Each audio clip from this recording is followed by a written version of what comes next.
د سیمې هیوادونه د امریکا پوځي حضور ته اجازه نه ورکوي.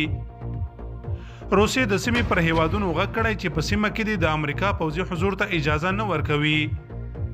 د دغه هیواد د بهرنیو چارو وزیر سرګی لاوروف د تهران ناستې ته په خپلو څرګندونو کې ویلي چې د مرکزي اسیا هیوادونه د امریکا ته د اډو په ورکولو سره سیمه له امنیتي ګواښونو سره نه مخ کوي. د لاوروف تر څرګندونو وړاندې د روسیې د امنیت شورا مرستیال یوري کوکوف هم ویلي و چې امریکا ترهګرۍ سره د مبارزې په پلمه په سیمه کې د مرکزونو جوړولو او د بې پیلوټه الوتکو ځای پر ځای کولو هڅه کوي او هدف یې د سیمې د امنیت او ثبات ګډوډول دي. باید وویل شي چې روسیه داسې مهال امریکا ته د اډو نه ورکولو سپارښتنه کوي چې څو ورځې وړاندې امریکایي رسنیو د پاکستان او امریکا ترمنځ یوې هوکړې ته د نږدې کېدو خبر ورکړ چې له مخې به امریکا افغانستان کې د څار او عملیاتو لپاره د پاکستان فضا کارولی شي.